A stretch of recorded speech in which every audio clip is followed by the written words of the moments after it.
we asked a group of people very recently if you have a paid TV subscription. Does internet video yet offer you enough choices for you to consider canceling your paid TV subscription? Now, it must be said the most popular answer was, by far, was I haven't thought about it yet. But it was less than 50% of the population said I haven't thought about it. So more than 50% had given it some thought or had taken some action. Only fewer than a quarter said I will never cancel it. The two that I find most interesting was, I didn't know it was an option, but I would consider, which may be an example of the Heisenberg uncertainty principle, that observation of a phenomenon inevitably has an effect on the phenomenon itself. We may find ourselves having triggered appetite for cord cutting because we asked the question itself. But if you add the answer to didn't know it was an option to I'm considering it but I haven't yet, you have as many people who are willing to do it as who said they would never cancel. And in Yankee Group's projections, we start to see this phenomenon take root over the next 5 years. In certain demographics, particularly people who run game platforms, starting to see that game box as a platform for a lot more activity that might eventually form a suitable substitute for the coax experience.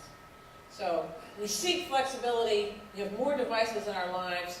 We want video across all those platforms that make sense.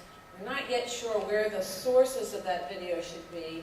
We have some willingness to pay, but we're also aware of the fact that that might give us some flexibility, something that has felt like a leash to me. But in our view, what's actually really happening is that the delivery technology of the internet is now injecting itself into the television distribution business.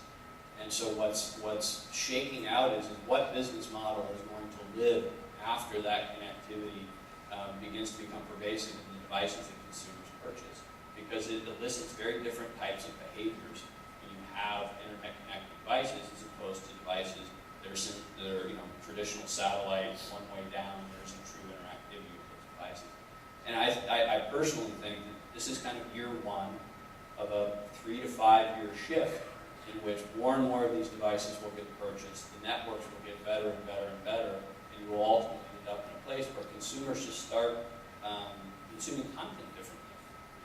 And anyone who says that they know what's going to shake out in 5 years doesn't know, because it's all new. Like the idea that somebody might cut the cord on their video subscription, but potentially increase from a 5 megabit broadband service to a 50 megabit broadband service, paying $150 a month instead of $50 a month type of thing. Yeah, so that's one. I mean, I think there's going to be an increasing battle between paying for access and paying for content. If you look, I think, over the last 20 years, how much people are paying for entertainment versus how much they're paying for access, it's like they're battling for dollars. And I think that's going to continue, and I think people will be interested in paying for a broadband package that works for them across devices. They don't want to pay AT&T once for the iPad and another one for the iPod, and then come home and pay a different fee.